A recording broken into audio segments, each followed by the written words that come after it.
Welcome back. I'm Sage, and this is Easy English with Sage. Let me ask you something, and I want you to answer honestly, just to yourself. You studied English for years. You passed your exams. You understood the grammar. You know what B2 means, what C1 means, and maybe you've even seen the word C2 and thought, yes, that's the level I want. You can read academic papers. You can follow native speakers when they're talking at a normal pace. You understand films without subtitles most of the time. And yet, when you open your mouth in an important moment, in a meeting, in an interview, in a conversation with someone you want to impress, something happens. Something subtle. You speak, but it doesn't quite feel right. The words come, but they feel a little flat, a little safe, a little basic.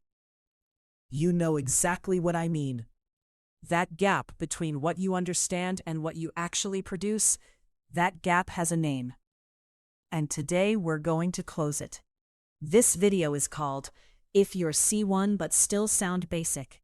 Watch this.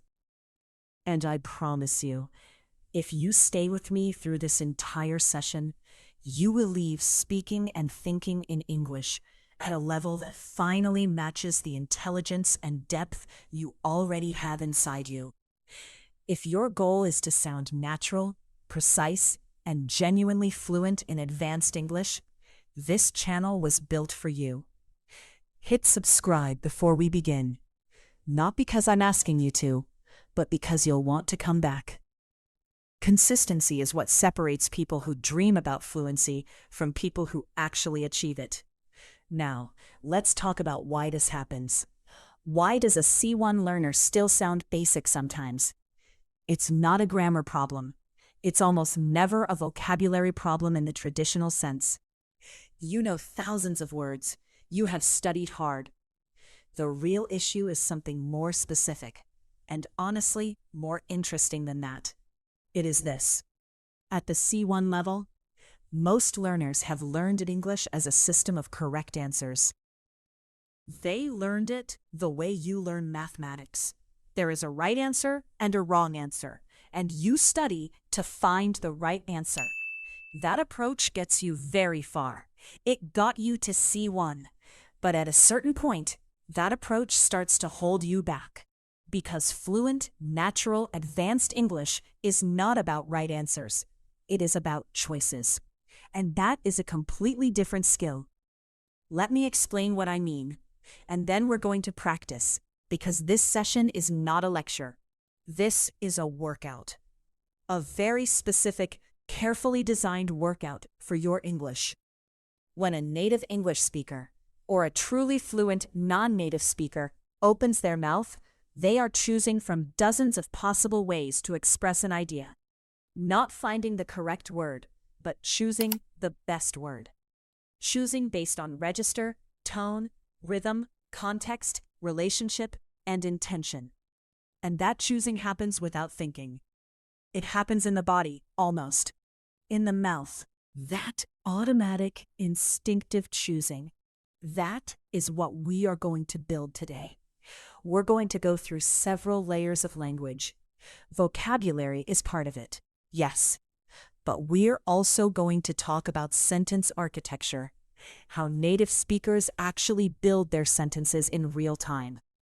We're going to talk about hedging, which is one of the most underused skills at the advanced level. We're going to talk about register shifting, which is the ability to adjust how you speak depending on who you're speaking to. We're going to work on fluency rhythm, which is the music of spoken English. And we're going to do real practice, real spoken out loud practice. So I need you to do something right now. Wherever you are, in your car, at your desk, on your morning walk, I need you to commit to speaking out loud during this session. Don't just listen. The listeners stay stuck. The speakers improve. Say the practice sentences out loud. Shadow the rhythm. Trust the process. The first layer we're addressing today is what I call the adjective trap.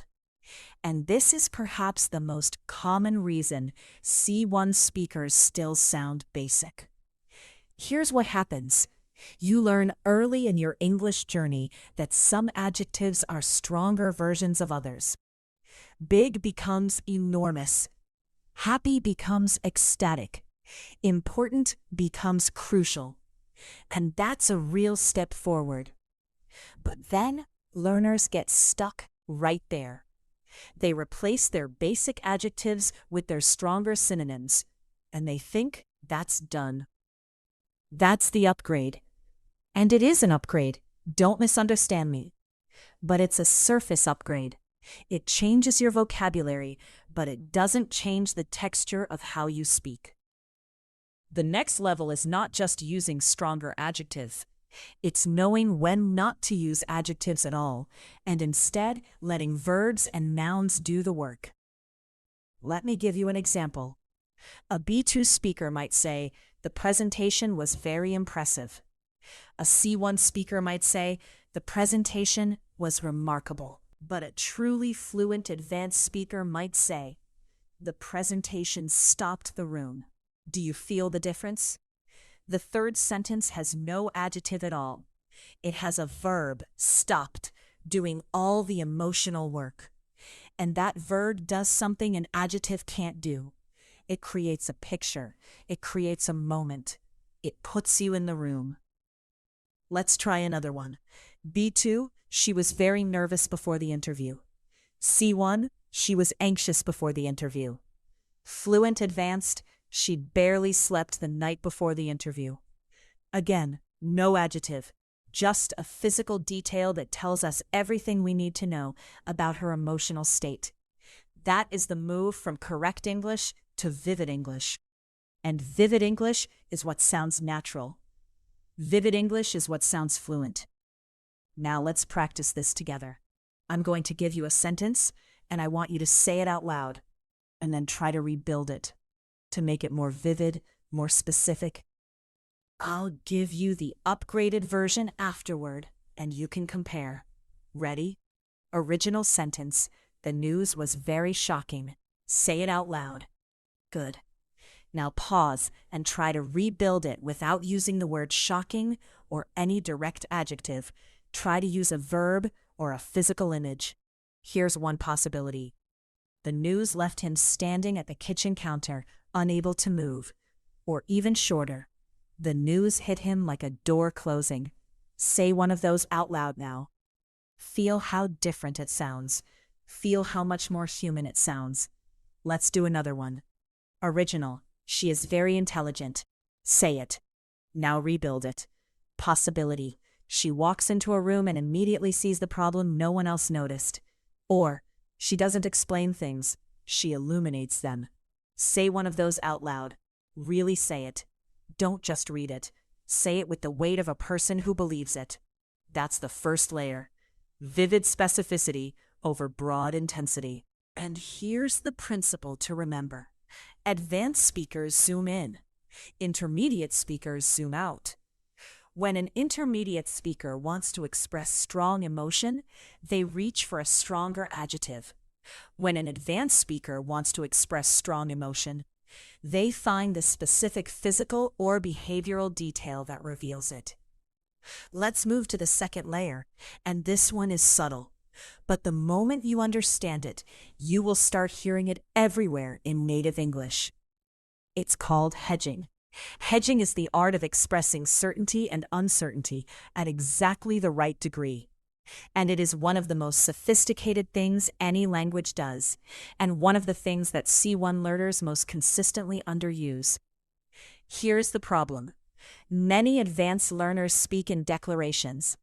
They say things directly and firmly because they learned that confident speakers speak directly and firmly.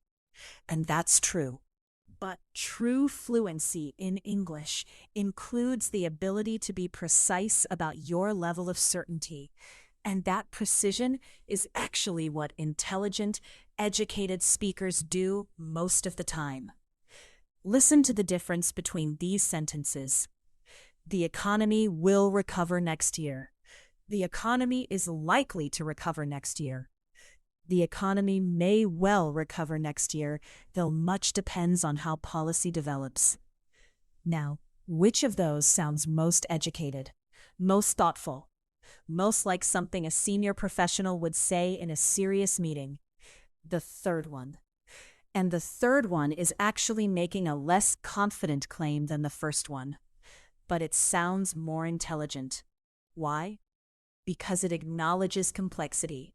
It signals that the speaker has thought carefully, has considered multiple factors, and is offering a calibrated judgment rather than a simple prediction.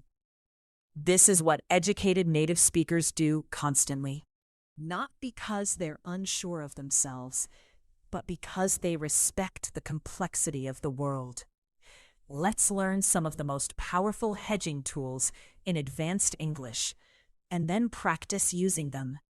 The first group is modal verbs used for hedging. You know these words already: might, may, could, would, should. But you may not be using them at their full potential. Compare: this approach is effective versus this approach might be more effective in contexts where time is limited. Or we need to change our strategy versus we may need to reconsider our strategy, particularly in light of the recent data. Do you hear how the second versions sound more senior, more thoughtful, more professional? They're not weaker statements. They're more precise statements. Say this out loud. There may be something worth reconsidering here. Say it again, this time as if you're in a business meeting and you've just heard something that concerns you. Calm, measured, authoritative. There may be something worth reconsidering here. Beautiful. That is the voice of a senior professional. The second hedging tool is what linguists call epistemic stance markers, but you don't need to remember that phrase. What you need to remember are the actual expressions. Things like, it seems to me that, as far as I can tell, from what I understand, there's reason to believe that, it would appear that. These expressions do something remarkable. They show that you are actively thinking. They show that you're not just delivering a fact, you're offering a considered judgment. And in English professional culture especially, British, American, Australian, Canadian, that is enormously valued. People trust speakers who hedge appropriately. They distrust speakers who claim to know everything with perfect certainty. Let's practice a few. I'll give you a statement, and I want you to deliver it with a hedging expression in front. It would appear that the project may take longer than originally anticipated. From what I can tell, there may be a gap in her understanding of the core issue. Master it, and you will immediately sound more educated, more senior, more fluent. It would appear that the project may take longer than originally anticipated. From what I can tell, there may be a gap in her understanding of the core issue. Master it, and you will immediately sound more educated, more senior, more fluent. Specifically, it's about what native speakers do at the beginning and end of sentences, which is very different from what most learners do. Most learners structure their sentences like this: subject first, then verb, then what they want to say. I think this is important. I believe we should change. I feel this approach is wrong. And there's nothing wrong with that structure. But if that is your only structure, if every sentence starts with I think, or I believe, or I feel, then your English sounds like it was assembled rather than spoken. It sounds like construction, not conversation. Fluent advanced English plays with sentence order. It front-loads emphasis. It backloads new information. It uses what linguists call end weight, placing the most important, most complex, most new information at the end of the sentence, where it carries maximum weight. Let me show you. Standard: I think the most important factor here is communication. Advanced: when you strip everything else away, what matters most here is communication. Standard: I believe that transparency is what makes good leadership. Advanced: What defines good leadership in the end is not strategy or vision, it is transparency. Do you feel how the second versions have more weight, more momentum? They build toward their point. They deliver it with impact. And here's a structure I want you to practice. It is one of the most powerful sentence structures in educated English, and it is almost never taught in classrooms. It is called the cleft sentence. It looks like this. What X needs is Y. It was Z that made the difference. The thing that strikes me most is this. Let's practice these. Say out loud, what this situation needs is not more data. It needs a clear decision. Say it again. Feel how it lands. Feel the authority in that structure. Now try. It was that final conversation that changed everything. And the thing I keep coming back to is whether we've been asking the right question at all. What this situation needs is not more data. It needs a clear decision. It was that final conversation that changed everything. The thing I keep coming back to is whether we've been asking the right question at all. If you said those 3 sentences in a meeting tomorrow, I can tell you with complete confidence, people would lean forward. People would pay attention. That is the power of sentence architecture. If you're still practicing with me, and I hope you are, type something in the comments. Anything. Just let me know you're here, and you're taking this seriously. This community is full of serious learners, and I love knowing you're one of them. Let's take a short breath here and acknowledge what you've already done in this session. You've worked on vivid specificity, replacing broad adjectives with precise images. You've worked on hedging, learning to express calibrated certainty like an educated professional. And you've worked on sentence architecture, front-loading emphasis, and using cleft structures that carry real weight. These are not small things. These are the layers that separate C1 from C2.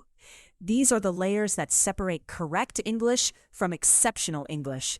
And we're just getting started. The 4th layer is about something that nobody talks about enough in English learning, and that is register flexibility. This is the ability to move fluidly between different levels of formality, not just knowing formal and informal words, but understanding how to shift your whole vocal register, your sentence length, your degree of directness, depending on who you're talking to and what the situation demands. Think about how you speak in your first language. If you were speaking to a very senior colleague or a respected professor, you would adjust.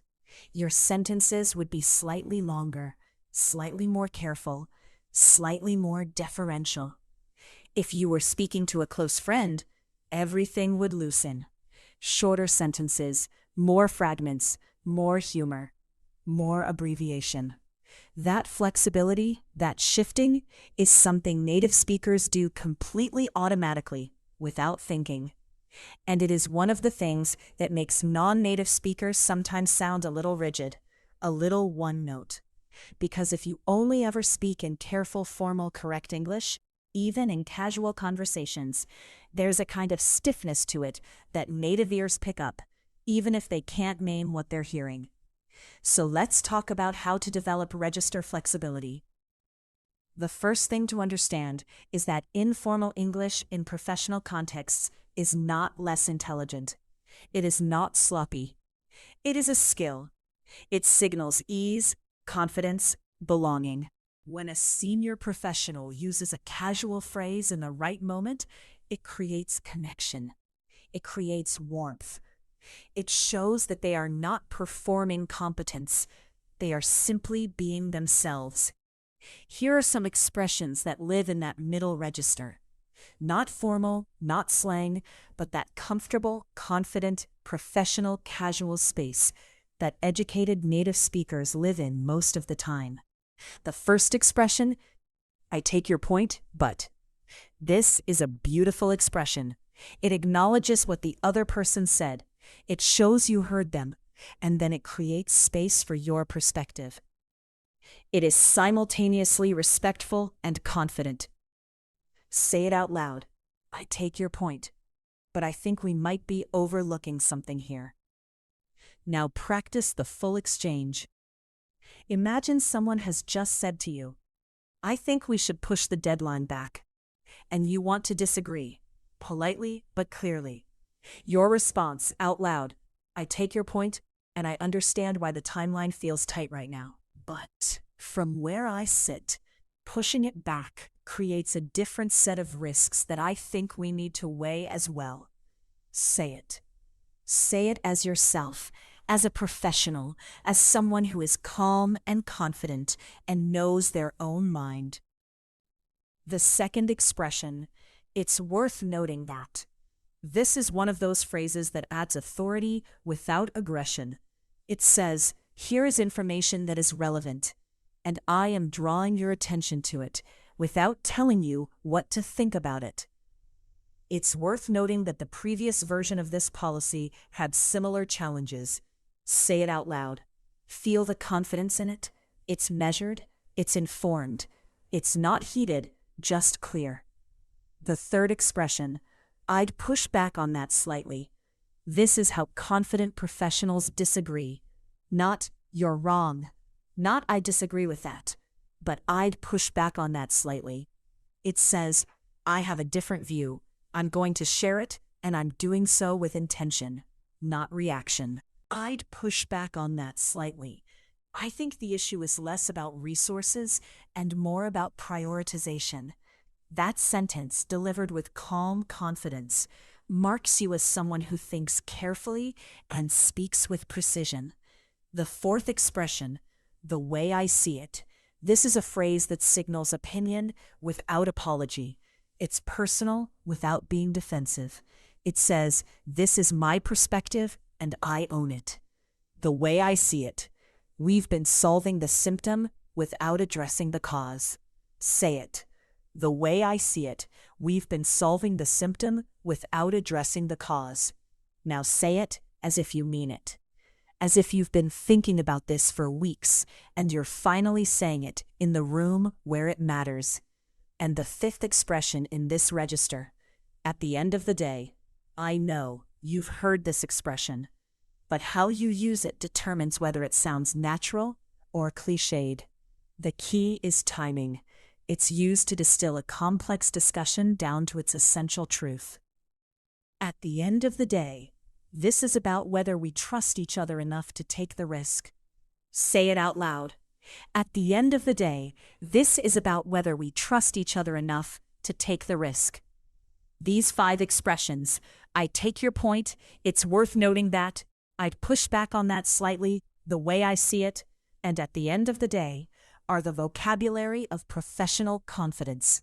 They are how serious people speak to each other in boardrooms, in negotiations, in important conversations. Learn them, absorb them, make them yours. Now I want to do something with you. A practice conversation. I'm going to describe a scenario, and I want you to respond out loud, using the language we've been building. This is shadowing, but more than that, this is responding. This is the closest thing to actual conversation practice you can do on your own. The scenario, you're in a meeting. I take your point, and the new market is clearly where the growth potential is. But it's worth noting that our existing accounts require a certain level of attention to remain stable.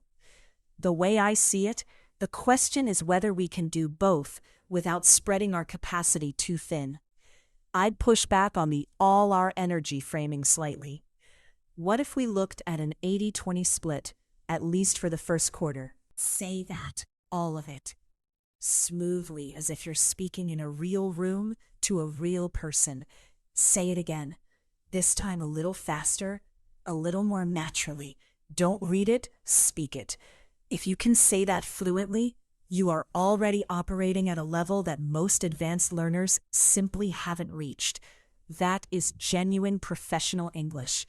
Let's pause here and talk about something that doesn't often come up in English lessons, but that I think is essential for this audience. It's about the voice you speak from.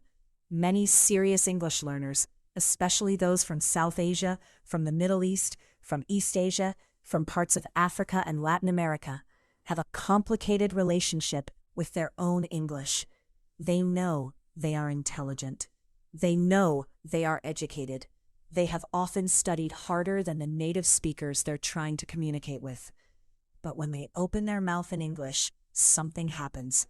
A kind of self-consciousness, a part of the brain that sits back and watches and evaluates every word as it comes out. And that monitoring, that watching yourself from the outside, is one of the biggest barriers to fluency. Not vocabulary, not grammar, the watching. I want to offer you something today, not a technique, not an expression, but a thought. And I want you to sit with it for a moment before we continue. You are not translating yourself into English. You are expressing yourself in English. The difference matters enormously. Translation implies an original version, presumably in your first language, that then gets converted into English.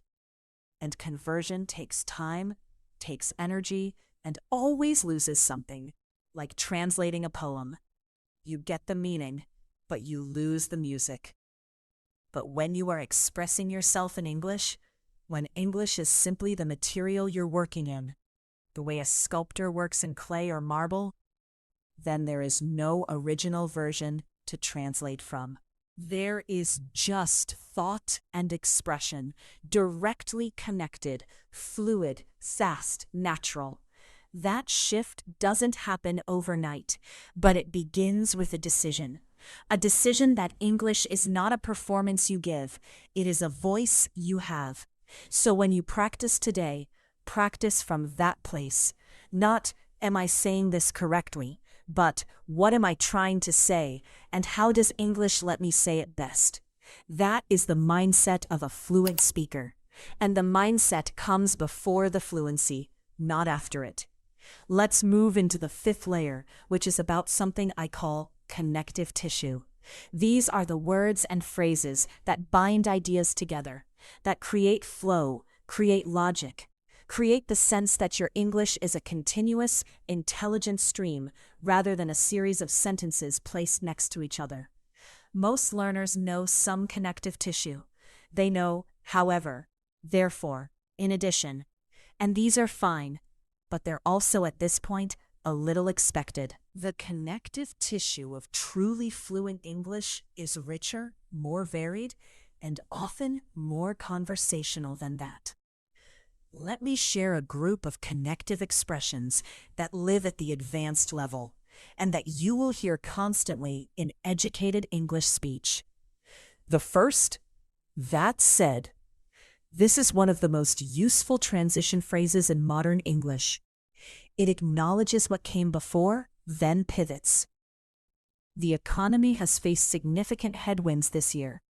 That said, there are several indicators of underlying resilience. Say it. That said. Short, clean, confident. The second, what's striking about this is, this phrase introduces your observation with a sense that you've already processed the information and found something worth highlighting. It's not just saying here is information, it's saying here is something worth paying attention to. What's striking about this approach is how little it costs compared to the alternatives. The third, to that end. This phrase says, given what I've just said, here is the action that follows logically. We need to rebuild trust with our customers. To that end, I've proposed a new transparency initiative. Clean, logical, direct. Say it. The fourth, on that note. This is how you transition smoothly in conversation, especially in professional settings. It sounds natural, not mechanical. We've been talking about communication challenges within the team. On that note, I'd like to raise something I've noticed in our weekly calls. Say that. Notice how naturally it flows. It doesn't feel like a transition. It feels like thinking out loud.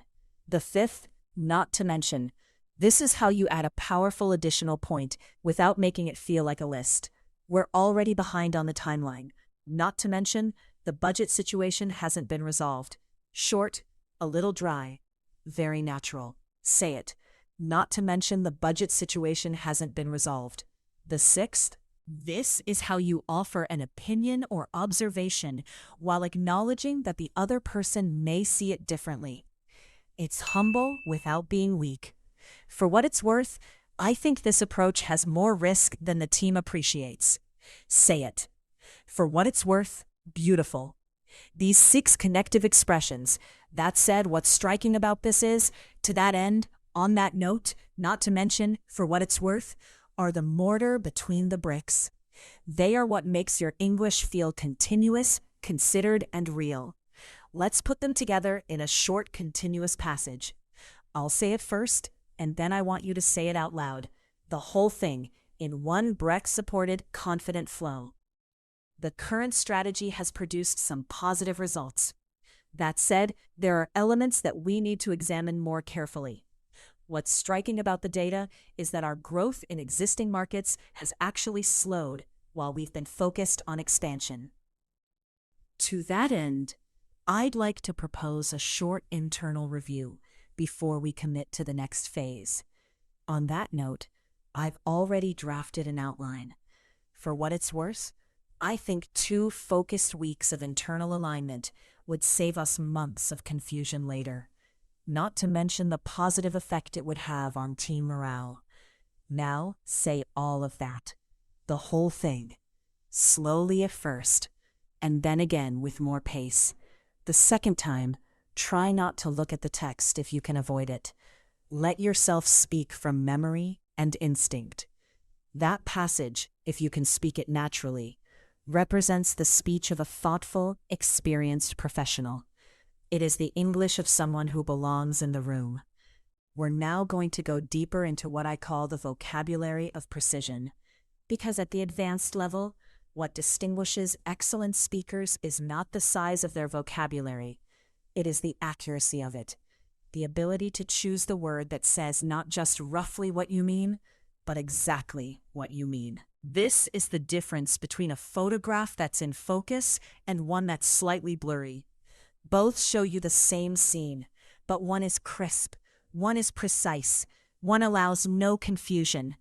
Let's work through several clusters of words that advanced learners often use interchangeably, but shouldn't. The first cluster, words for problems and challenges. Many learners use problem or issue for everything, but consider how much more precise you could be. An obstacle is something that stands in the way of progress. It's external, it's structural. A complication is something that increases difficulty. It adds layers. A setback is a temporary reversal of progress. A constraint is a limitation that shapes what's possible. A bottleneck is a specific point where flow is being restricted. Now think about how different these uses are in practice. We've hit a setback in production. That means we were on track and something pushed us back temporarily. Budget remains our primary constraint. That means we would do more, but we literally can't. The resource doesn't exist. The approval process has become a bottleneck. That means everything else is moving, but right here, things are backing up. Say each of those out loud. We've hit a setback in production. Budget remains our primary constraint. The approval process has become a bottleneck. Feel how specific each one is. Feel how each one points to a different kind of problem and implies a different kind of solution. Now your turn. Think of something in your professional life, a current challenge, a past difficulty, a recurring pattern. Take a few seconds.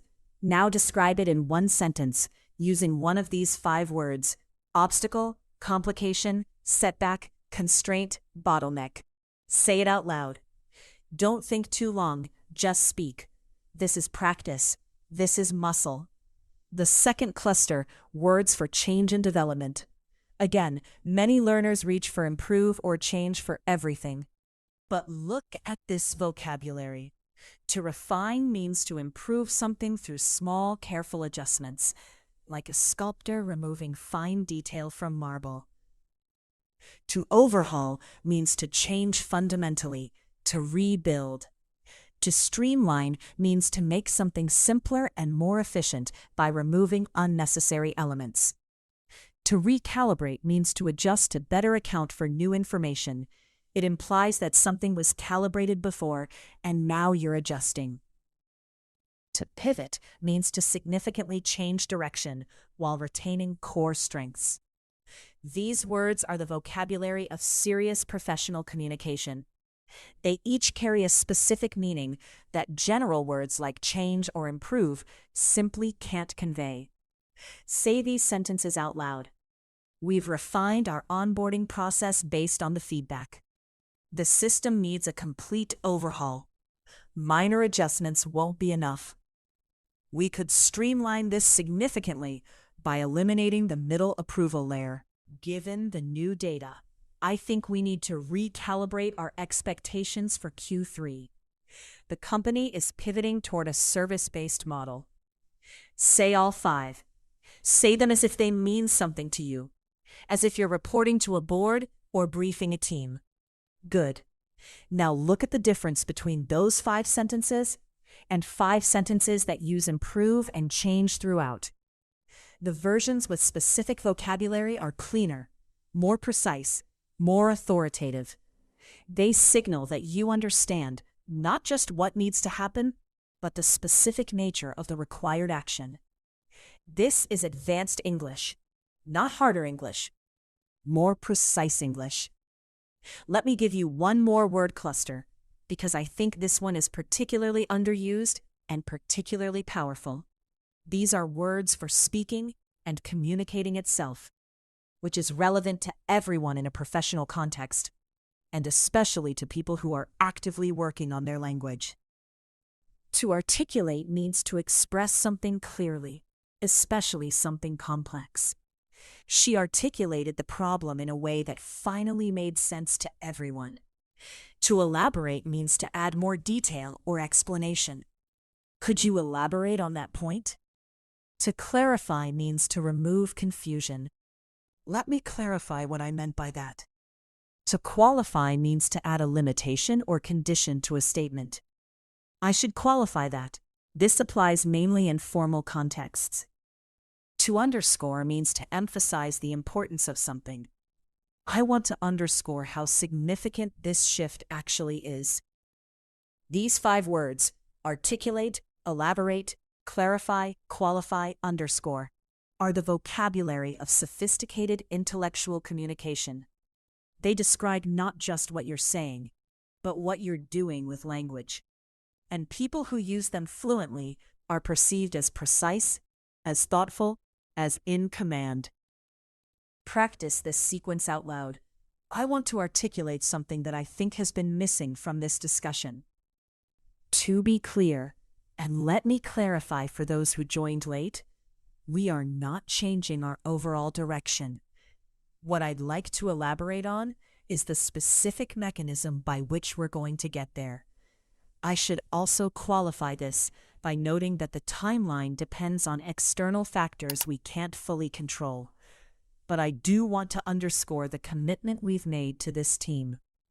Say that full passage, all of it, slowly the first time, then again with more confidence the second time. That is the English of a senior leader. That is the English of someone who has mastered not just the language, but the art of using it with intention. Let's take a moment here. We're well into this session, and I want to check in with you. Are you still with me?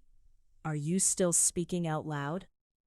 I want to offer you a small challenge. If this session is working for you, if you feel the shift happening, if the language is starting to feel more available to you, then write one sentence in the comments below using something you've practiced today. Any sentence, a real sentence about your real life in the register and with the precision we've been building. Just one sentence, because when you write it, you consolidate it. When you share it, you make it real. And when you come back to that comment in 3 months and see how you were already thinking at this level, you'll understand how far you've come. Now, let's go deeper. The 6th layer is about spoken rhythm, and this might be the layer that has the single largest impact on whether you sound fluent or not. Because it operates below the level of words and sentences. It operates at the level of music. English is a stress-timed language. This is a technical term, but the idea is simple. In English, the stressed syllables, the emphasized parts of words and sentences, happen at roughly regular intervals. And everything else, the unstressed syllables, the small connecting words, the function words, gets compressed, reduced, shortened to keep that beat. This is why English can sound so fast to non-native ears. It's not that native speakers are saying more words per minute. It's that they're reducing the unstressed words so dramatically that they seem to disappear. The word and becomes n. The word of becomes v. The phrase I'm going to becomes I'm gonna. The phrase want to becomes wanna. Not because native speakers are being lazy, but because English rhythm demands it. For a C1 learner, the tendency is often to pronounce every syllable clearly and evenly. And this is natural. It feels respectful of the language, it feels careful. But it actually disrupts the rhythm that native ears expect. And when the rhythm is disrupted, the listener has to work slightly harder to understand, and the speaker sounds, subtly but unmistakably, like someone who is being very careful, which is fine, but it doesn't sound fluent. The solution is not to drop every unstressed syllable or to suddenly speak in an American accent. The solution is to allow natural reduction to happen, to let the language breathe and compress the way it wants to, while keeping your clarity on the stressed words, which are the words that carry meaning. Let me demonstrate with a sentence. I'm going to say it in two ways, and I want you to listen for the rhythm difference. Version 1. I am going to have a look at it this afternoon. Version 2. I'm going to have a look at it this afternoon. The second version is not less correct than the first. In a spoken, professional, casual context, it is actually more natural. The meaning is identical. Now say both versions out loud yourself. First, the careful version. I am going to have a look at it this afternoon. Then, the natural version. I'm going to have a look at it this afternoon. Feel how your mouth moves differently. Feel how the second one has more momentum. Let's do a few more rhythm pairs. Say both versions. Careful, I want to know what you think about it. Natural, I want to know what you think about it. Careful, what did you say? What did he do? What did they decide? Natural, what do you say? What did he do? What did they decide? Careful, I could have told you that. Natural, I could have told you that. We should have dealt with this earlier. Natural, we should have dealt with this earlier. Say all of these, both versions. Listen to yourself. Notice the rhythm. Feel the difference. And now here's the important thing. Rhythm reduction is not about accent. It is about rhythm. You don't need to sound American or British or Australian. Your accent is yours. It belongs to you, and it is part of your voice. What you're developing is not a different accent. You're developing better rhythm, the beat of English. And rhythm transcends accent. A Nigerian speaker of English with perfect rhythm sounds fluid and natural. A French speaker of English with perfect rhythm sounds fluid and natural. The rhythm is the thing. Let's practice one longer passage with attention to rhythm. I'll say it in its most natural spoken form, and then you'll repeat it, not reading, but speaking from the breath. If you've been trying to improve your English for a while, you've probably noticed that knowing the rules doesn't automatically help you speak them. The gap between understanding and speaking is a real thing. But here's what I've come to believe after watching how people actually make progress.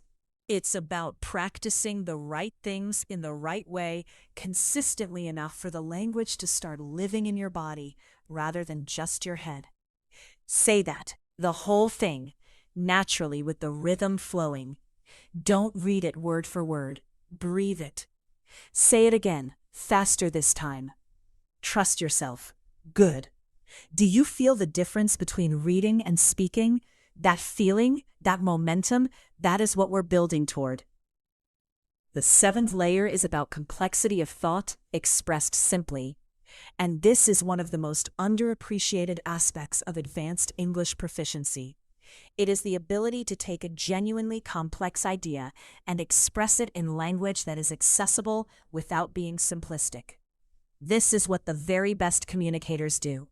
Not just professors and writers, but leaders, negotiators, anyone who needs to explain difficult things to different kinds of audiences. They take the complex thought, they hold it fully in all its nuance, and then they find the simplest language that preserves that nuance without collapsing it. Here is an example, a complicated idea. Organizational change initiatives often fail not because of technical problems, but because of unaddressed psychological resistance at the middle management level. Now, a less skilled communicator might present that idea using exactly that kind of language, formal, abstract, dense, and the idea gets through, but it lands with effort. A highly skilled communicator might say, most change programs fail for the same reason.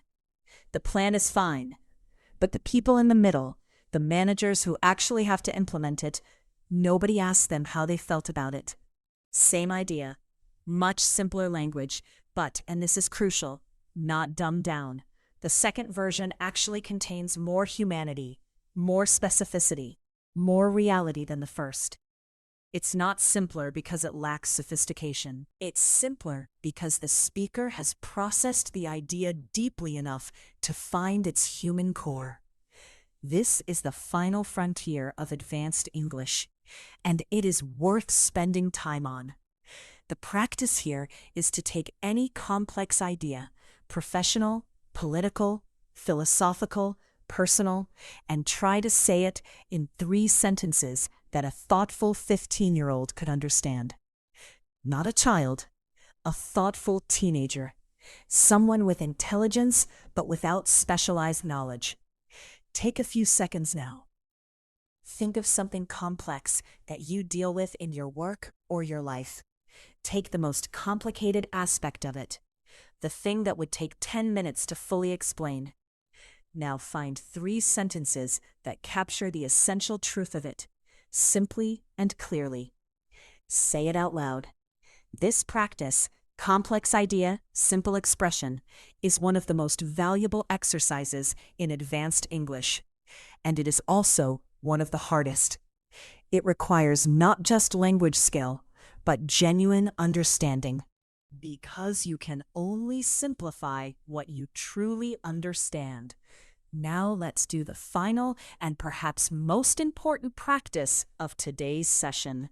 This is what I call the fluency build, where everything we've done comes together in a flowing, confident spoken sequence. Your rhythm, your vocabulary, your hedging, your sentence architecture, your register, all of it together in motion. I'm going to give you a scenario. I want you to speak about it for 60 to 90 seconds, out loud, without stopping. Don't worry about perfection. Fluency is not perfection. Fluency is flow. The goal is continuous, confident speech, thought moving into language without a gap. Here is the scenario. You have just come from a meeting in which an important decision was made that you have mixed feelings about. A trusted colleague, someone you respect, asks you afterward, "So how are you feeling about what was decided in there?" Respond to that question out loud for 60 to 90 seconds. Use some of what we've practiced today. Let your hedging carry your uncertainty where it exists. Let your vocabulary of precision name things accurately. Let your sentence architecture build toward your most important point. And let your rhythm carry it all forward. Take 5 seconds, then speak. I'll give you one version you could draw from, but I want yours to come first. Your thoughts, your life, your perspective. Honestly, I take the decision. I think it's the right call in the medium term, even if it creates some short-term friction. What strikes me most about the conversation was how little room there was for the concerns that were raised earlier in the week to be heard properly. Not to mention the people who are going to have to implement this didn't have a clear voice in the room. That said, I don't think it was anyone's intention to shut those voices out. It was more a constraint of time and process than anything else. What I keep coming back to is whether we've built enough of a feedback mechanism to course correct if this goes sideways. For what it's worth, I'll be watching the first 30 days very carefully. And I think we all should be. Say that. Say it fluidly. Say it again. This time faster. This time with your own adjustments, your own words, your own inflection. Make it yours. That is advanced English. That is what C1 truly expressed looks like in motion. Not a vocabulary test, not a grammar exercise, an intelligent person speaking their mind in language that serves them fully. Let's now spend some time on a practice area that doesn't get enough attention, and that is the language of intellectual engagement.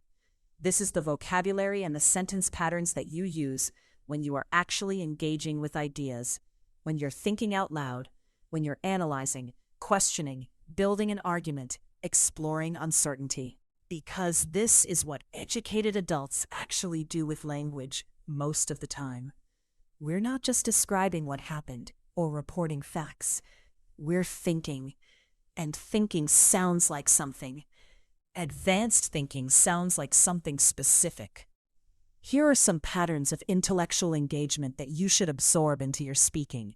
The first, raising a complication. This is where you introduce a difficulty or counterthought. The structure is, yes and, or that's true, but what gets complicated is, or the interesting thing is that the evidence doesn't quite support that. Say this out loud. That's true, but what gets complicated is that the very factors that make this strategy appealing in theory are the ones that create friction in practice. Say it again.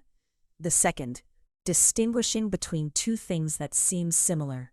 The structure is, there's a difference between X and Y. Or, it's one thing to X, it's another thing entirely to Y. There's a real difference between being busy and being productive. And I think we've been confusing the two. Say it again with feeling, with the confidence of someone who has thought about this. The third, acknowledging complexity without losing your argument. This is important because advanced thinkers don't pretend things are simple when they're not. But they also don't let complexity become an excuse for having no view. The structure is, it's complicated, and I hold that, and I still think X. Say it, look, it's complicated. I hold that, and I still think the underlying principle here is sound. The fourth, stepping back for perspective. Sometimes the most powerful move in a conversation is to zoom out, to change the altitude at which you're thinking. The structure is, if we step back for a moment, or zooming out a little. Say it, if we step back for a moment, away from the specific details we've been focused on. I think the broader pattern is quite clear. The fifth, inviting the other person into your thinking. This is how genuine intellectual conversation works, not as performance, but as shared exploration. The structure is, I've been thinking about whether, or I wonder if, or does it strike you that? Say it, I've been thinking about whether our framing of this problem has been too narrow from the start. What's your sense? These 5 patterns, raising a complication, distinguishing, acknowledging complexity, stepping back, inviting, are the grammar of intellectual conversation. They are the structures through which serious people think together, out loud, in English. Practice them. Not as vocabulary items to memorize, but as moves. The way a chess player knows not just pieces, but patterns of play. We are now near the final section of today's session, and I want to build towards something. A sequence of connected practice where you'll feel the cumulative effect of everything we've done. But before we get there, I want to say something that I think is worth saying to this particular audience. To you. You chose to watch this video. You chose to stay with it. You are practicing out loud. You are taking this seriously. And I want you to know that that choice, that seriousness, already sets you apart from the majority of language learners who consume content passively and wonder why they don't improve. The path from C1 to C2, or from sounding competent to sounding genuinely fluent, is not a dramatic one. It is not a sudden transformation. It is a series of layers, each one thinner than the last, that you peel back through consistent, focused practice. Vivid specificity, calibrated certainty, sentence architecture, register flexibility, connective tissue, rhythm, precision vocabulary, intellectual language, layer by layer, week by week. And here is the thing that I want you to hold on to.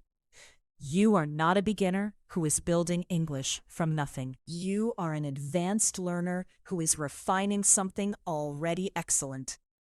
The work at your level is not addition, it is polishing. And polishing requires patience, attention, and the willingness to care about details that other people don't notice. You have all of that. I can tell because you're still here. Now, let's do the final practice sequence.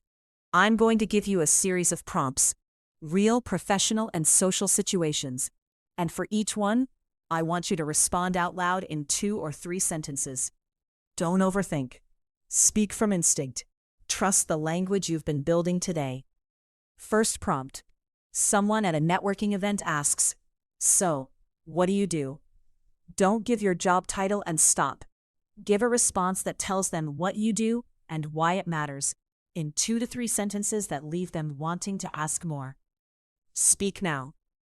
I work at the intersection of organizational change and communication.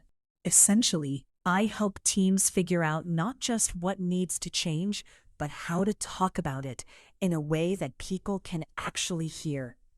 It's the kind of work that sounds straightforward until you're in the middle of it. Say that. Then say your own version. Second prompt. A senior colleague asks, "What do you think is the biggest challenge facing our field right now?" Take 5 seconds. Then speak for 60 seconds. Use your vocabulary of precision. Use your intellectual language patterns. Let your hedging carry nuance where it's needed, and build to a clear view. Speak now. One version. That's something I think about quite a bit. What strikes me most, and I should qualify this because it's genuinely difficult to generalize, is that we're in a period where the tools are evolving faster than our frameworks for understanding them. We keep applying old mental models to new situations, and the fit is getting worse. It's not a complication that more training will solve. It feels more like a fundamental recalibration of what expertise even means. What I keep coming back to is whether we're developing the kind of intellectual humility as a field to actually sit with that uncertainty rather than paper over it. Say that. Then say your own version. Third prompt. How are you feeling about everything lately? This is not professional. This is human. This is the casual, honest, emotionally present register of close friendship. Let your language loosen. Let the rhythm become more natural. Let yourself be a person, not a professional. Speak now. One version. Honestly, it's been a lot. I think I've been running at a pace that I told myself was fine, and then suddenly realized last Tuesday that it genuinely wasn't. I don't know. I think I'm in one of those phases where you know what needs to change, but making the change feels like a lot of energy you don't quite have yet. I'm working on it. Say that. Then say your own version. 3 prompts, 3 registers, 3 different kinds of English. Professional formal, professional intellectual, personal casual. All available to you, all part of your voice. That is register flexibility. That is what a truly advanced speaker has. Now I want to do one final shadowing passage, and this is the one I want you to carry with you. This is the passage I want you to come back to practice daily, until you can say it without reading, until it lives in your body, until it sounds like you. Read it through once, silently, then say it out loud. Then say it again without reading. Then close your eyes and say it one more time. The people who speak the best English I know are not the ones who got there through perfect grammar drills.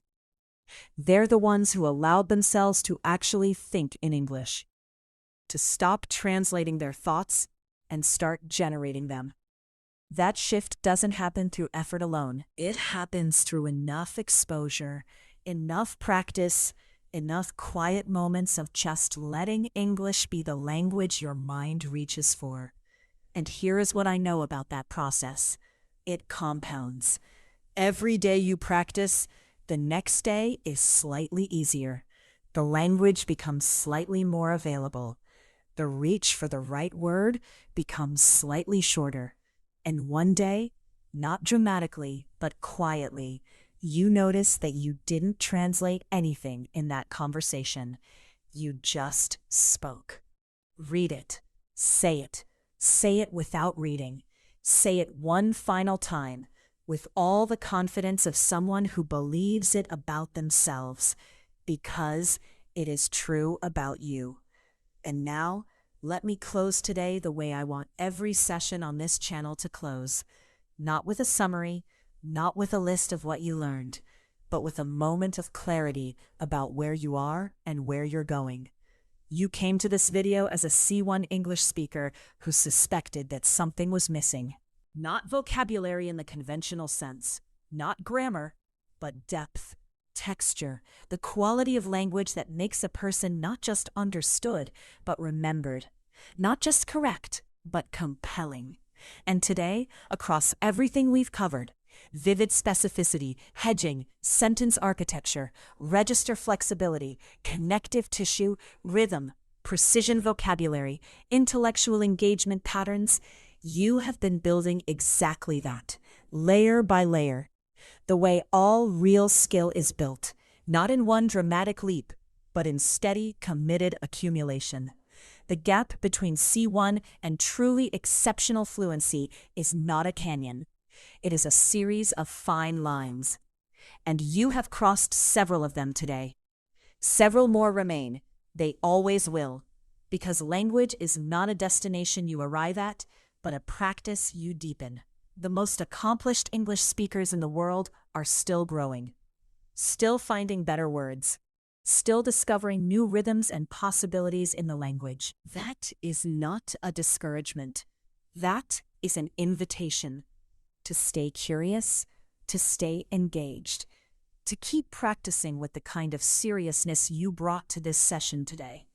If you want to continue this work, and I hope you do, subscribe to this channel.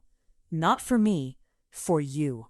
Because consistency is what turns practice into fluency, and fluency into confidence, and confidence into the ability to walk into any room in the world and say what you mean, in the language that reaches furthest. Tell me in the comments, which layer felt most useful to you today?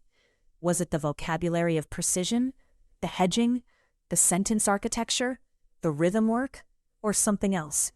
Because your answer will help me understand what to build next. You are not a basic speaker who happens to know a lot of grammar. You are an advanced speaker who is becoming exceptional. There is a difference between those two things, and you made that difference a little more real today. This is Sage, and this is Easy English with Sage. I'll see you next time.